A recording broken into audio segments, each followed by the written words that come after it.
Hey, How you doing? Do you remember him? Hi Nora, you doing? can't complain about myself. Pretty good. You remember me? No, can't place you right now. Because of the He belly? looks different. Well, God, if we're That's going by what I that, told him. I said, I'm a little bigger too. She remembered me. As soon as he said the name, I've got a cousin. He always, you say something, he's a good, healthy boy. Yeah. Stick that old belly out there. He said, that's one of the few things he said I got this boat and paid for. Yeah. Oh, he used to work for you. you'll remember when he says the name. Dennis Jackson? Pro Collision. Really? Time has passed. Yeah, hasn't it? I wonder if I can have a word with you real quick. Sure, come on in. Sure. God, that's been a minute or two. It has been a while. No, the reason why I wanted to holler at you, I was in town and I done talked to Jason. It's not that I'm hunting down any type of... Huh? Jason or Jason. process? Jason over here. Jason's Body Shop. And I worked for him for, give or take, for about a month. And Right. I also worked for you for about a month. Right. And me and you, we just didn't see eye to eye on a couple tactics that I had used over a moisture barrier.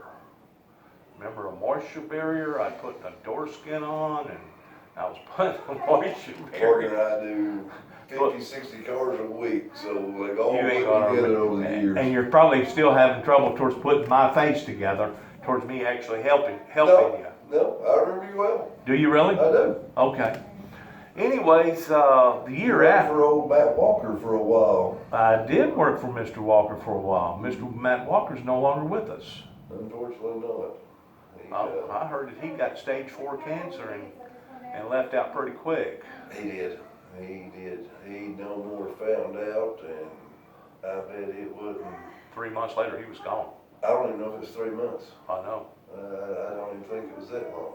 I wonder if his sister's still living up there in Other in that than I area. knew Matt through professional things, you know, like I-car trainings and stuff like that. I never did. I met his dad, I think, one time, but I never knew any of his family, you know, his mother or sisters or anything like that. I see. So I do think, I met his dad one time before he passed.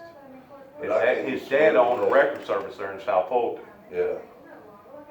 And he was real rough around the edges. Johnny Walker. Johnny Walker was real rough around the edges. He liked to drink hardcore liquor, and he was actually abusive to Matt. The reason why Matt always wore a beard was because whenever he was a child, his father took him and put his face to a furnace, and it left a real bad scar, and that was one of the reasons why he always wore a beard, was to cover up that scar. I remember Yeah, Matt's dad was crazy. He would do anything in the world for you, but he was a womanizer and every other kind of nizer you could think of. But the reason why that I wanted to stop here, like I said, I just got to talking to Jason over. You're one of your competitors right down the road here. And I was just wondering if you remember the year after that I had left you, which was in 2007, whenever they wound up shutting down the dam up here, thinking that I was going to blow up the Kentucky Dam. You remember anything about that, or do you remember hearing anything about that? Dennis Jackson, towards them shutting down the Kentucky Dam? I don't think so. I had some serious problems up there with some people up there in Land Between the Lakes. Of course, whenever I first come down here and started working for you, I just got through coming back from Colorado. Yeah.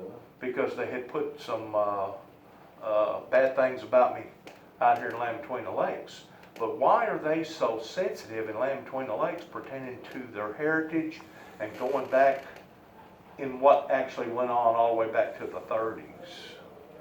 In other words, what do they have to cover up? What do they have to hide in Land Between the Lakes? I don't know. The biggest thing with Land Between the Lakes that I tell a lot of people is, you know, a lot of people don't realize, I'm a big history person. You know, all that was private land. You know, you got to think that a lot of people don't realize this, but Kentucky Lake was nothing more than the Tennessee River. Sure. And in the 20s and 30s, you know, they had the work program where they was trying to get people out of the depression and put a lot of people back to work.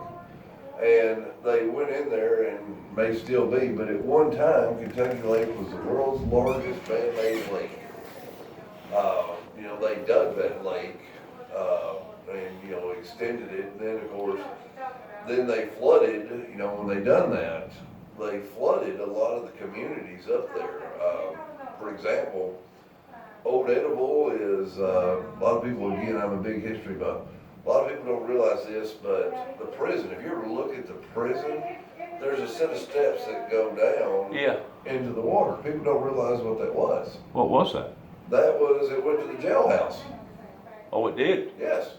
Right outside there, Catawba Harbor and all that, there's still a lot of foundations. Did you get your SD card? No, You did not, okay. no, I'm hoping. But now that's on the right lake, there. but now that's on the Lake Barkley side. That's on Barkley, exactly. Which dam did they complete first? Was it the Lake Barkley or was it the Tennessee? I would say Tennessee, the Kentucky Dam.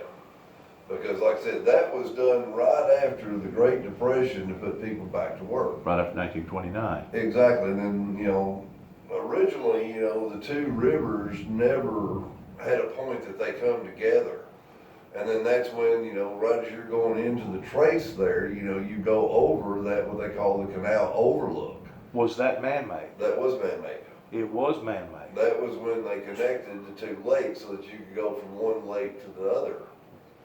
But then when they So they dug all that out with machinery. not as much Barkley. Barkley was, you know, the Cumberland River. Kentucky is the Tennessee River. Right. They go in there. But to make them connect like that, they had to get in there with some heavy machinery Yes. and dynamite and everything Yes. else towards go across making it. all that. But the biggest thing about it is, first they done Kentucky, and then they put the dam up, I couldn't tell you the exact years, but they put the dam up at Barkley. And it's when they, you know, done Barkley, that a lot of those old cities that were there, Edible, Catawba, and a lot of people don't realize this, in what we would consider LBL now, there was a lot of industry there. There was the iron furnaces and things like that. There was a lot of industry that was actually in that section of land there that we now consider LBL. But the government come in and said, hey, we're gonna make this a national park and Wildlife refuge. wildlife refuge. But they turned around and they kicked out a lot of the families. I don't know if you remember, do you remember the little short guy that buffed, Randy? All he done was buff. Ray was a painter. Yes. And Yes. Randy was his brother-in-law. Okay, yes. Randy's family was from the LBL area. His mom and dad are still to this day buried in those cemeteries in LBL. His family was one of them, you know, long before he was born. But his family was one of them that was forced out. So that's the biggest thing, you know, especially here in the last several years, there has been, you know, you'll hear every couple of years talk of privatizing LBL. Right.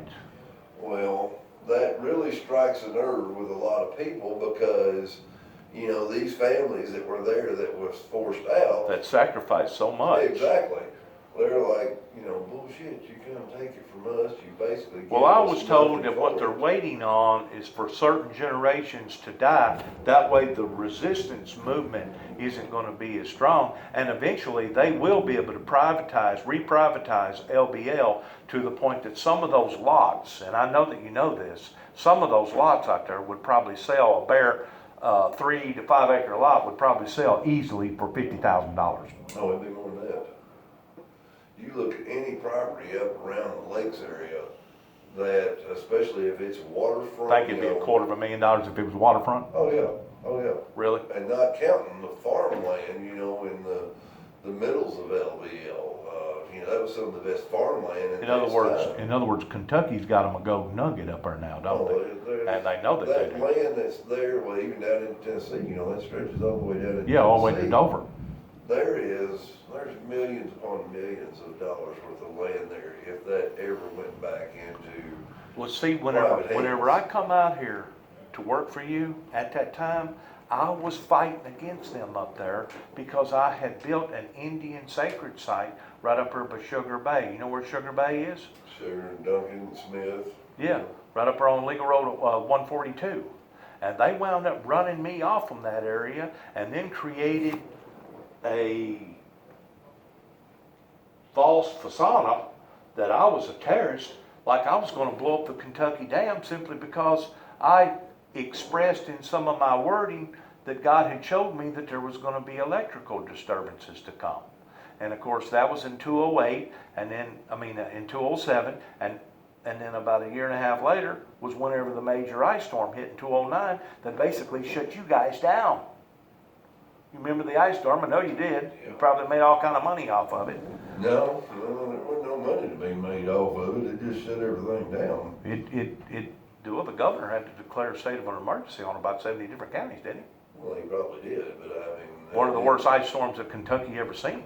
Yeah, but they didn't put no money in, per se, our pockets. But I went up into Grand Rivers during the time that everything was shut down in the ice storm. And I worked for them for about 5 days, free humanitarian work. Getting up with the fire department, going out, checking on people, making sure that they wasn't froze to death, making sure they had a generator. And somebody fingered me because of me being up there in 2007 and in 2008, somebody fingered me. And whenever they did, they got the authorities to run me completely out of Grand Rivers, which I guess is in Livingston County, right? Mm-hmm. And run me out of that area. And I went over there where the Ohio River meets. What's the name of that little town over there? Where the Ohio River meets? Where the Ohio River goes down by? Well, the Ohio. You can go into it the back way. Smithland. Yeah, Smithland. I was over in the Smithland area and I done already stayed one night at a church helping some people that had trees falling down, helped them hook up a generator, helped them cut down a tree, and I'll be darned if the Livingston County Sheriff's Department, 2 deputies didn't come out there and run me completely out of the county during the time that I was up there doing humanitarian work. I come to Paducah, I didn't find nothing in Paducah that I found suited in, so I wound up back in Mayfield, Kentucky, and I worked in Mayfield, Kentucky for about a month doing free humanitarian work. It was colder than snot during that time, working for an outfit out of Atlanta that was a crisis center out there, feeding about 5,000 people in each city, cleaning up pots and pans, cooking, making sure this was dumped, making sure that was dumped, making sure had proper setting for the people to eat, because things was in dire. They was literally in dire. But yes. No. Right.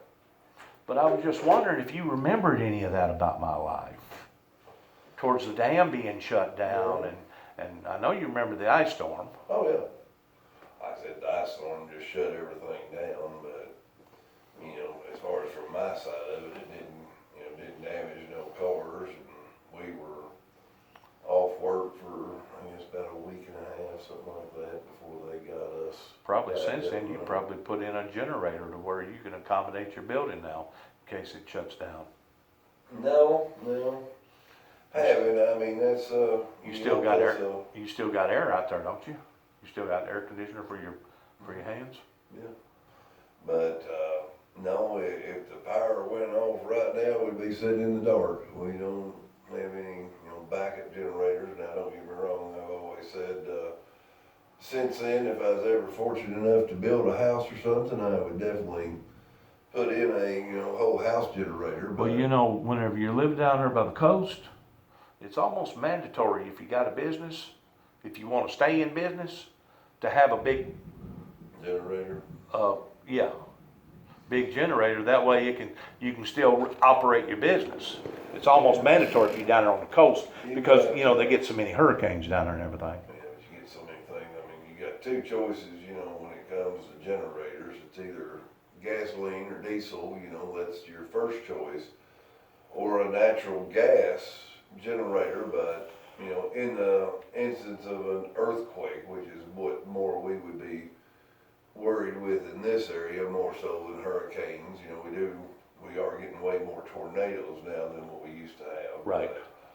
But, in the case of an earthquake, chances are, you know, if you're on a natural gas, chances are that's gonna be out anyway. Sure. I worked with a guy down there in St. Augustine, Florida for Cruiser's Body Shop that used to work up here for you. That would have been in Somebody told me something. 20 and 13. down there. 20 and 13, whenever I was working down there in St. Augustine. A guy that used to work here for you. I guess he worked here for you for quite a while. He remembered me. Yeah, I done forgot his name. Yeah, somebody told me something down there, and then there was an old boy down there that was from this area, Tommy Blair. He had a place down there somewhere. I don't know exactly where his place. Down there in St. Augustine? Yeah, somewhere. That may have been him then. Tommy Blair. May have been. Might have been. He never worked here, but I knew him my whole life. We kind of grew up together. Okay. So definitely knew him, run around. Well, I wanted to come up here and talk to you because I knew that you knew a little bit about Land Between the Lakes and how sensitive that those people are. You remember the town, or hearing people talk about a town called Birmingham? Down towards Aurora, Kentucky? In between Benton and Aurora? No. On the Tennessee side? Called Birmingham, the town of Birmingham? Like you said, there was thriving businesses at that time Oh, yeah. that got flooded, that got hurt real bad. Yeah. And I guess because I spent so much time up into that area, they got nervous because they didn't know what I was up to. Because in total, for about 4 years, I spent about a year in the woods living like Jeremiah Johnson. You can't tell it now because of my big old belly, but Kentucky poisoned me, man. Well, trust me, if we go with that, I've been poisoned myself. No, they literally poisoned me. Do you know anything about me as far as what went on out in Oklahoma City, Oklahoma? No. You don't know nothing about that neither. No. Do you have Do access? something in Oklahoma? Do you have access to the computer? Of course. Google my name real quick.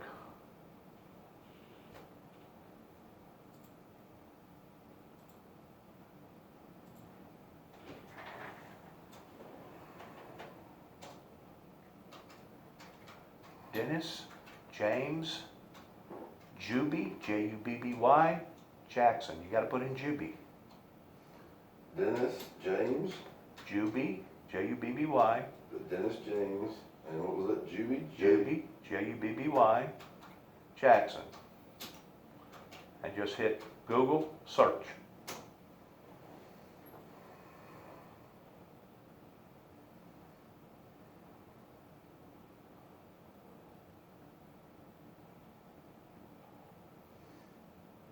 What are we looking for? Threatening Oklahoma City worker for Howard. That's me. That's how I looked whenever I was working for you, because that event happened in 2009. So what you do? I went up there and investigated them because I had a bunch in Weakley County that had charged me for falsifying files, which means the same thing as somebody standing in an auditorium and crying out fire, fire, fire, that was trying to promote me as me being a homegrown terrorist. That event happened in my life in 2005. This event up here in Kentucky happened to me in 2007. The event that you're looking at right there pertaining to Oklahoma happened in 2009. In other words, it went through a stair step or a dominoes thing to where one thing led to another and another thing led to another, and the next thing you know, I'm on a radar screen towards people thinking that I'm going to get out here and harm and hurt a bunch of innocent people. I've got a story to tell the American people in the world pertaining to what went on up here in Kentucky. And Greg, I appreciate you letting me come in here and talk to you about this, because it means a lot to me for me to recycle some of the things that went on in my life. That way, once I do get ready to do my book and get my story out there to the people, it won't just be a he said, she said type deal. I'll actually have conversations, or I'll be able to place people and places together. That way I can say, I can prove it. And what actually happened in my life, to get a little bit further deeper into the politics of it, is that I sent 9 tapes to the White House in 1988 during Ronald Reagan's administration that helped to end the Cold War of the falling of the Berlin Wall in regards to biblical Bible prophecy that was to take place in the end time events pertaining to the 2 witnesses, pertaining to the opening of the seals, pertaining to the Antichrist, the false prophet, the New World Order, the mark of the beast. That's what my life is all persist of, in which I may have just hit an area that either you don't know nothing about or that you don't want to talk about, in which either or, that's fine. But the main reason why that I wanted to talk to you today wasn't just the fact that I talked to Jason, but I knew that you had some relations with LBL towards what went on and how it went on, when it went on and where it went on, to help to verify my story.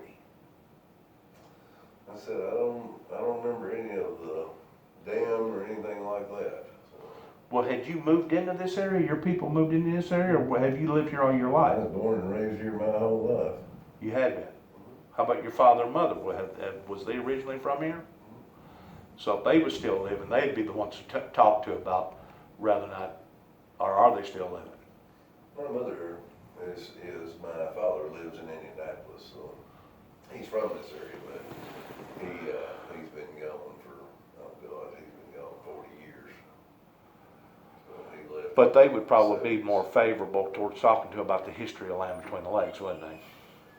Well, I mean, obviously, the older the person you can get, possibly the more that In depth. you can get in depth. But your best thing would be try to find some of the descendants of the families that were run out. Like I said, I'm a history person. I study history. I know history. But obviously, I didn't live that history, so I mean, I can't give you the personal. Well, they sure want it covered up, don't they? They don't want to brag about it, do they? Because they know that it was done down and dirty, and a lot of people, I'm talking thousands of people, got hurt on account of all that.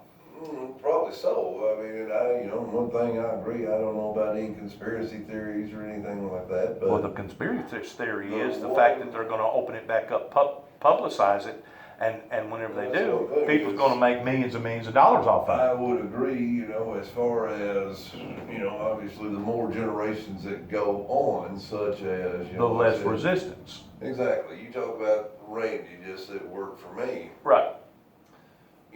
Obviously it still means something to him because his parents are buried there. But you start getting 2-3 generations down from that. They ain't gonna care. Chances are his kids don't care as much as he cares, Sure. even though it would be their grandparents. Sure. But now you get his kids' kids, you know how people are. You don't have to get very far away from history to turn around and, all of a sudden, well, I don't know nothing about it. It didn't have nothing to do with me, and so therefore I don't care about Sure. it. So. Did you ever know Mr. Malcolm Pritchett? Mr. Malcolm Pritchett that owns a body shop, Kentucky Collision in Hopkinsville, Kentucky? You never knew Mr. Malcolm? Did you ever know anybody owns any body shops in Lexington, Kentucky? Louisville, Kentucky? Yeah. Sims's, 2 brothers? Never knew? There was some, Owensboro, I guess there was some brothers in Owensboro that owned some body shops that I knew of, but. Owensboro, that's where the guy, the band Wake Up Little Susie come from, wasn't it? Wake up, little Susie, wake Yeah, I know up. some. Do-do-do-do-do. They tell you where they're from. Like they Wasn't were it the Everly Brothers or something? Yeah. Yeah. But I was told that you're not up here half the time. I'm probably lucky that I caught you here. I was told that you don't hardly stay here at all. That's what Jason said. Jason lied to you. Partner, I am the one person that is short of taking a vacation once, twice a year. Now your wife, is she still with you? She was kind of wearing the pants at the time in this business. Is she no longer associated with the business? Well, she's associated with the business. She and I have been married for 32 years, and there's no wearing the pants. We are true partners. We never had any children, and everything that we have done in life, we've done together. We grew up together. I thought she was your boss. Anybody that's I thought married, she was your boss. well, At the time, she was kind of giving the orders that whenever I was over here working for you. no, you have that wrong. We are a team. To a certain extent. To a certain extent. In other words, she was voicing her opinion about how Oh, she she felt. definitely, don't get me wrong. You look at the legal paperwork, Yeah. that young lady, she's 50% owner. She's not just the wife of the owner. 50% of the stock belongs to her. So she has every right to say her opinion. Sure. But no, the way it goes is Miss Susan's expertise was in this side of it. She is the expert on, she had been in the collection side, the, PR side. well, all of it, the payroll side, the tax side, because here's the thing. Sound like you played with the government a few times. I don't care who you are, what you are. If you don't cross the T's and dot the I's on the government side of it, your ass ain't gonna stay there very long. You're gonna be out of business one way or another. Well, you think this deal going on with Trump right now, you think this is kind of way out there?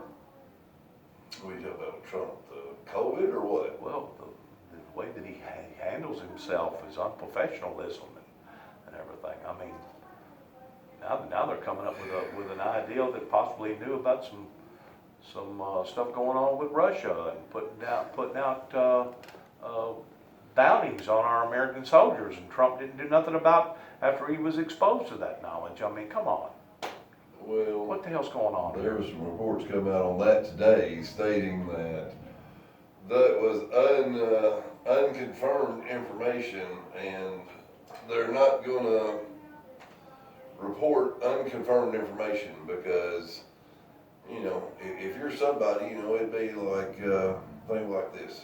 I'm sitting there running a business, but say all this crap here. Somebody come told me, said, hey, Dennis is into all this crap here, whether it's true or not, you come put it in my ear, then I may react on it because it's been put in my ear. It's secondary information. Somebody in a seat of power, whether we're talking a governor or mayor or president, the information that's given to them needs to be confirmed. Now, once it's confirmed, hey, we know this is gospel, this is truth, then obviously that information needs to be given. But you don't go give information that's hearsay to somebody in a seat of power that could turn around, let's just use this, Russia. Come back home. Hey, Come back and home. we think Russia's putting out, Bounties. bounties on our American soldiers. Well, he overreacts and says, well, launch a nuke. We nuke them, we get ourselves into a nuclear war and we run the whole world. And then 2 weeks later, say, oh, wait a minute, that information wasn't right. So, Well, didn't we kind of get into the same thing with the Iraq war? a lot of people say so. That said that Saddam Hussein had mass destruction, weapons of mass destruction, and come to find out he didn't.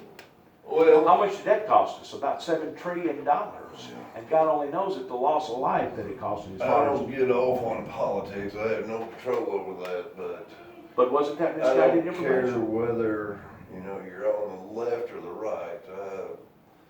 I'm still a firm believer that, a lot of that had to do with, get even. Greg, let me ask you a Right or question. wrong, I don't know. Let me ask you a question, getting back to the frame of thought that I was originally on. Now, listen. If I was looking for a job right now, Mm-hmm. and you didn't know me from Adam, and I was in fit condition, this is all hypotheticals, and I was doing a job interview with you towards going to work, and all of a sudden you stumbled upon that information pertaining to what happened to me out in Oklahoma, would that be enough to deter or make you leery towards hiring me as an employee? No, I can't say that. Now, don't get me wrong, I'm a firm believer, you give somebody the benefit of the doubt and you give them a try. Now, I'm one that makes up my own decisions, and just like when I got rid of you, that was 100% my decision. I looked at the situation, I made my own decision, and I went from there. I think people ought to be judged on their actions and not what somebody tells you. So, we all, whether it be you or me or whatever, we'll all be judged in the end. But when it comes to it, I'm a firm believer that. But that wouldn't be enough information if somebody brought that to your attention, like an adjuster or a police officer or somebody, or even one of your other employees. That wouldn't be enough to make you scratch your head and say, I don't know that I want to hire this guy It now. would definitely, maybe if it was brought to your attention, but the one thing I can tell you is in 22 years of, owning a business, I have never Googled an employee in my life. Well, you don't have a lot of turnover of employees to begin with, the way I understand. Most of the guys that were out there when you were here still there. Yeah, that's what I think. Jason's still here, Ray's still here, Carl's still here, Tim's still here. I think what happened to me and you, we had a personality complex. Our personalities clashed a little bit. And of course, I had a lot going on with LBL, and I had a lot going on up at what was going on with the government and things that you didn't know nothing about. And because of it, it put a lot of unnecessary stress. You started telling a bunch of things out to them guys out there that made those guys nervous. That's what happened to you here. Oh, really? Yeah. When you're sitting out there telling them all this stuff, I'm more than happy to sit and talk to you, and we can talk about theory, we can talk about whatever, and so forth. But when you're out there On the floor. and you're on the floor and you are talking about things that make people nervous, What was I making them nervous about? I can't remember it all, but when Was it about the Antichrist and the Bible and all I that? believe probably so. Yeah. Paid you as soon as you can get away, as you look at something up here. In other words, it was about my religious experiences. No, we won't say about religious. I'm a religious man.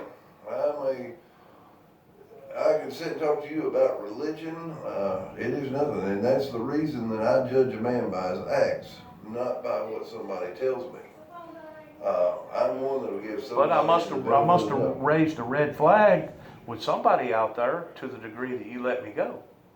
You cut me loose. In other words, I didn't make the grade. Well, no, that's pretty well 100% correct. You got out there and started getting into things that does not belong in a workplace. We want to sit here and we want to have a personal conversation. We want to talk about this and that. That's a decision you and I make. But in a business situation, there's certain things that we don't talk about. That we kind of lightly dance around. We don't talk about religion. We don't talk about race. We don't talk about, Politics. people's lifestyle, politics. Democrats, Republicans, That has nothing to do with fixing a car. local mayor or local assistant mayor, or try to keep all that out of house. Well, that's the thing. It's, when we're here from 8 to 5, Monday through Friday, our job is to fix cars. That's right. We're not supposed to be, talking about the guy down the street or the guy in the White House or, the mayor or the bridge or, anything like that. I got you. Everything that all Greg cares about, I'm none of these people's master. And I don't even consider him to be their boss. Those are folks I work with. Now, don't get me wrong. You're your family.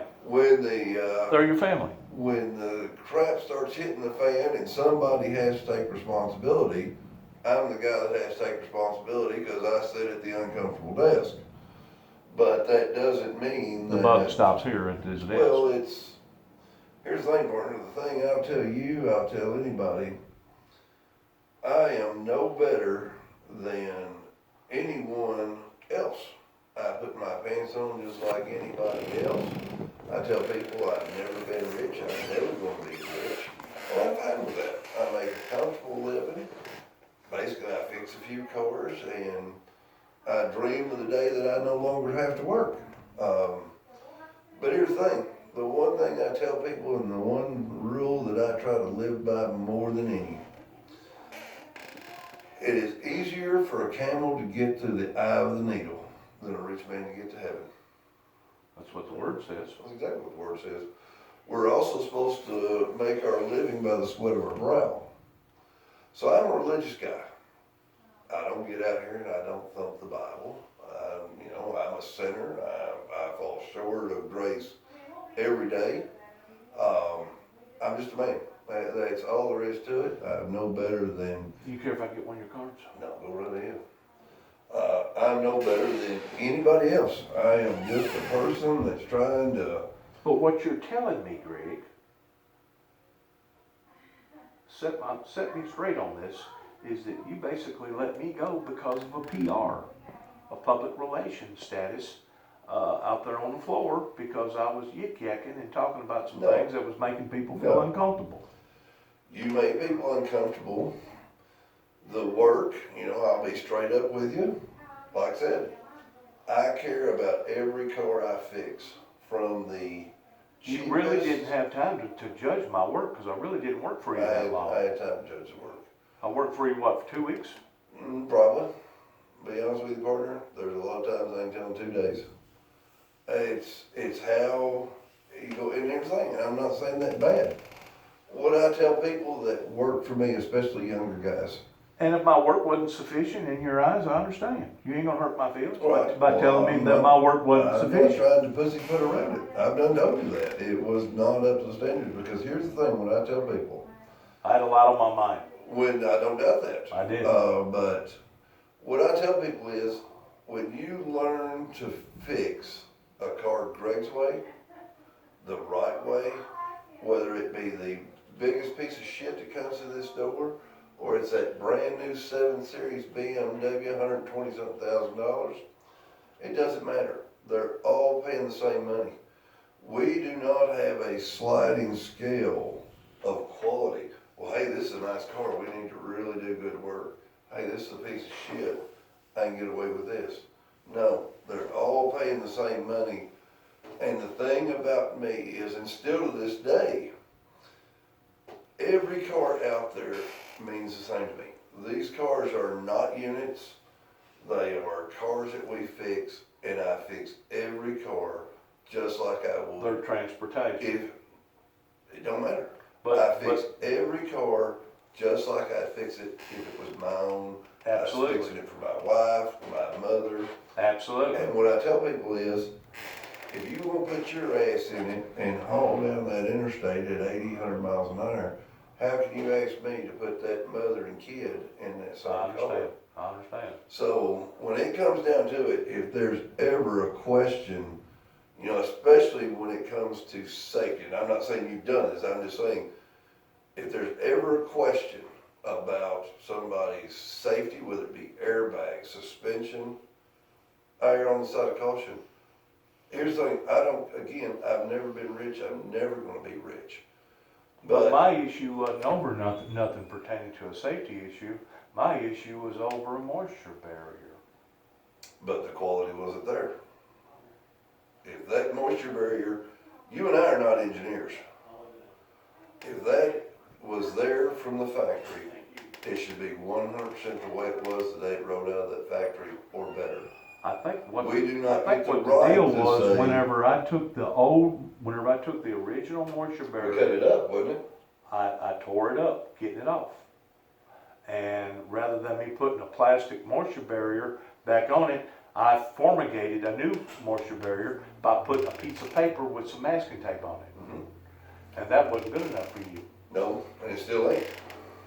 Think about it is, how many times have you worked on vehicles that didn't even have a moisture barrier going back into the 60s and the 70s? Just like there was a time whenever we worked on vehicles that didn't have a third brake light, just like we worked on vehicles that didn't have ABS systems. Whenever you get to talking about quality control and going back to the manufacturing specs, some of those vehicles that we worked on, those older vehicles, didn't even have moisture barriers back then. I'll give you that.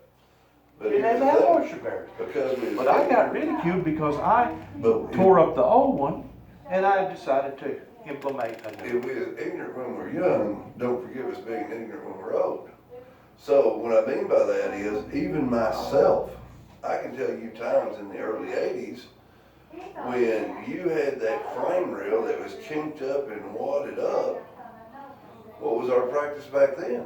You'd pull it, you might cut a window out of it. Torch, We rosebud, beat it out, right? and that was our approved procedure. But times have changed. Things have changed. Society has changed. Even sound like what you're very prone to. You know, these days we are in a sue-happy society.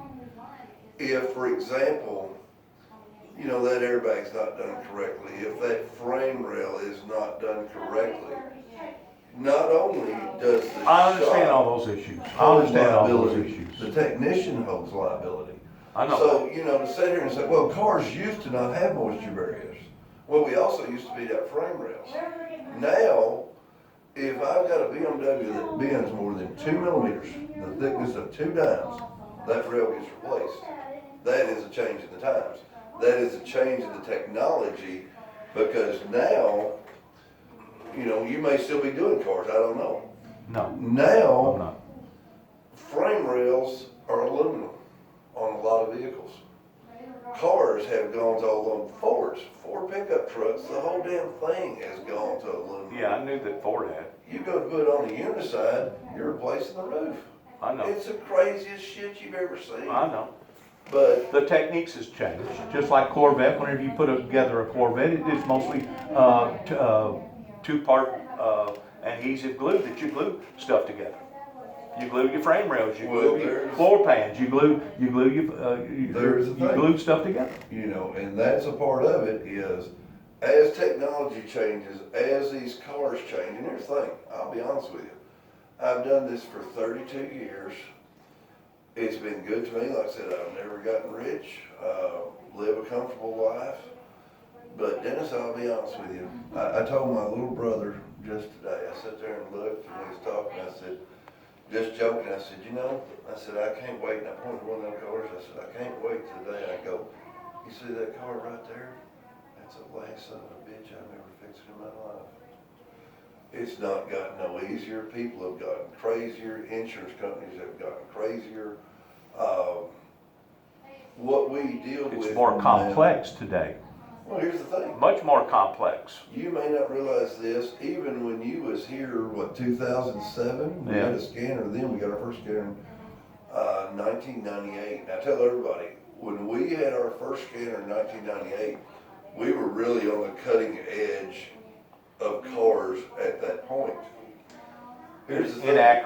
Inaccuracy. Well, no, we was on the cutting edge because, most shops at that time, if they had to have something, it went to the dealer. It goes to this dealer, that dealer. Now, here's the thing. You may think I'm joking you, but I'm telling you the God's honest truth.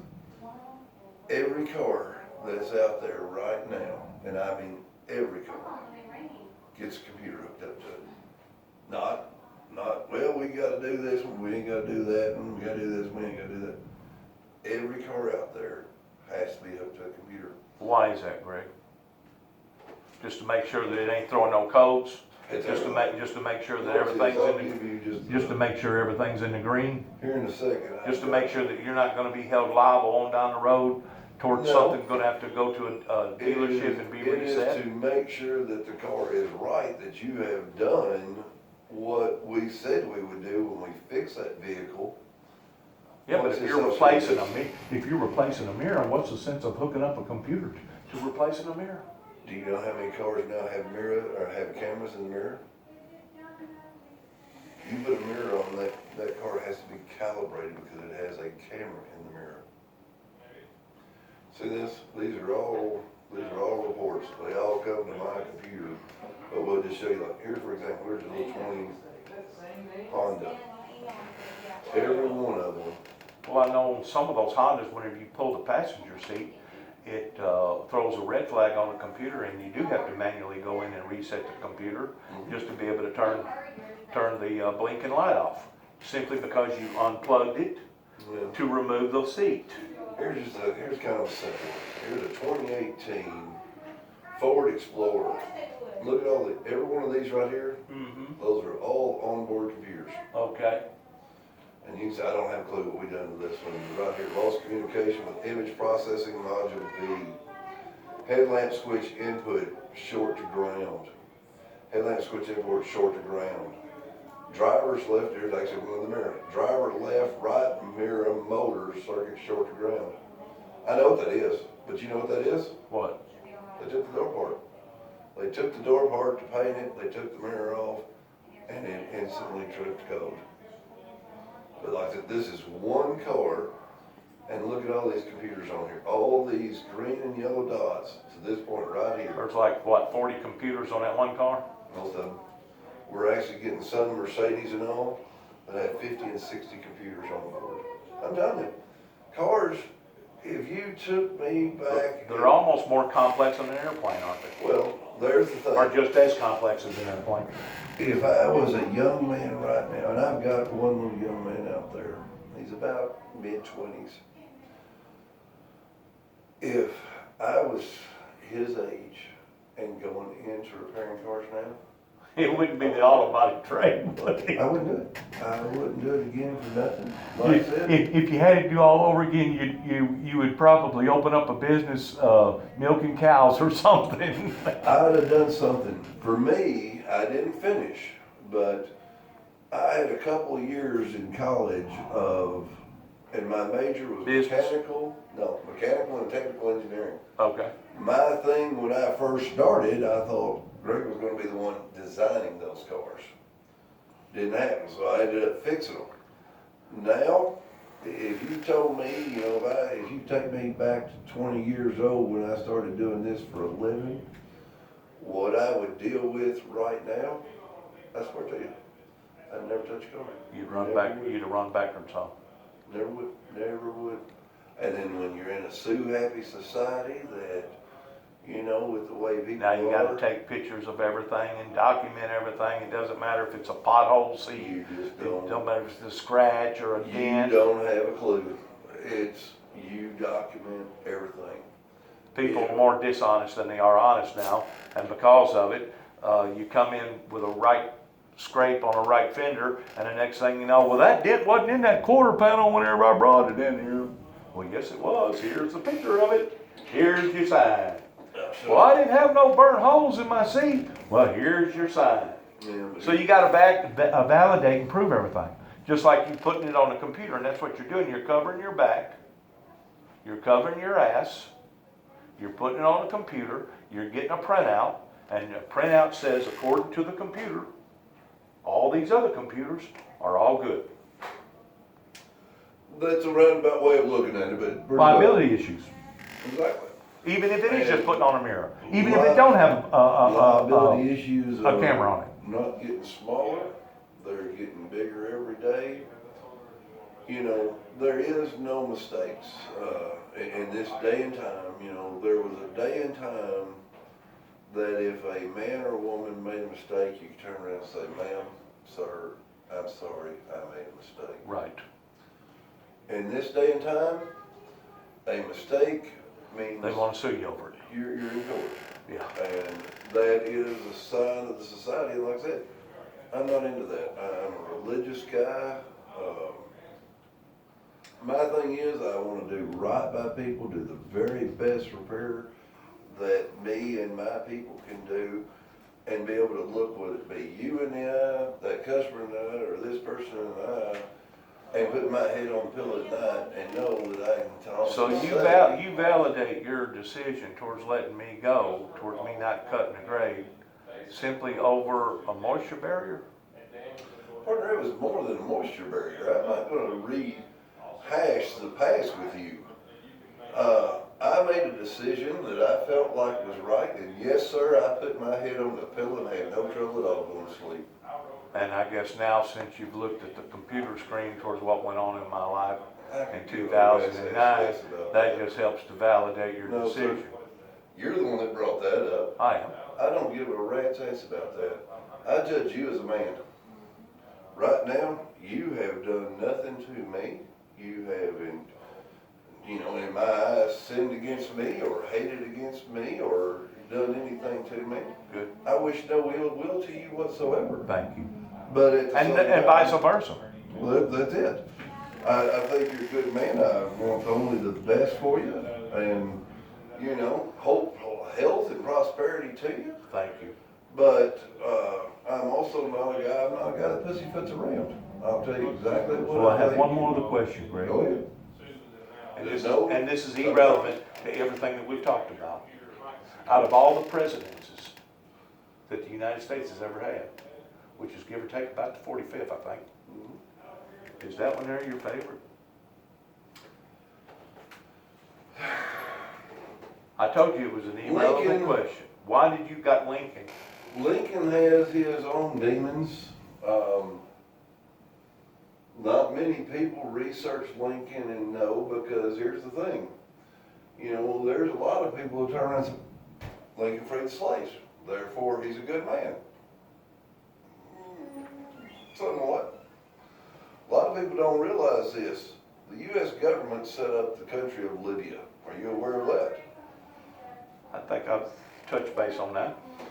Do you know why we set up the country of Libya? Well, we've tried to colonize many countries. Well, but why Libya? Lincoln done it. Why? I don't know the background of that. I can't answer that. Some will tell you that it wasn't in bad faith. Some will tell you it was in bad faith. Libya's in the Middle East. Correct. Africa. Here's the thing. It was his intent, after the Emancipation Proclamation, to not force free slaves to go back to Africa, but it was his intent to give them the opportunity, if they wanted to go back to their homeland, to a country of their own, excuse me, that they could set up and do what they wanted to as far as their own government. But not many people realize this. What was it, 2 weeks, 3 weeks after the surrender at Appomattox Courthouse, John Wilkes Booth shot him in the theater. He never had a chance to put that offer out to the free slaves. Like I said, he wasn't going to say, oh, hey, all y'all got to get the hell out of here. It was to propose to them, if you want to go back to the land of your birth, for most of them, we will send you back to Africa. So to answer the question, he is one of your favorite presidents. Partner, he's a man, or was a man. He's like every one of them. He fell short of grace of God. If it wasn't for Jesus, he'd be burning in hell just like the rest of I us. understand that, but He as was far a as man. him being a politician, as far as what he has done for society, you would classify him as being one of your top. He would be one of the betters. Yeah. He would be one of the betters, I will give you that. Yeah. There's several of them. Well, I admire you for that. Some And I do more admire senators. you for your professionalism, be it as it may, towards going a bit overboard. I'd rather see you go overboard than to be underboard. That way you become a slacker, and I know that you ain't gonna tolerate slackers, and you yourself is not a slacker, towards not just protecting the interest, liability-wise, but also putting forth pride. That way, whenever you get through with that job, you can sleep good on the pillow at night and say, you know what, I put it back the way that the manufacturer told me to put it back, and that's as good as I can put it back. There's the thing. We all are sinners. We all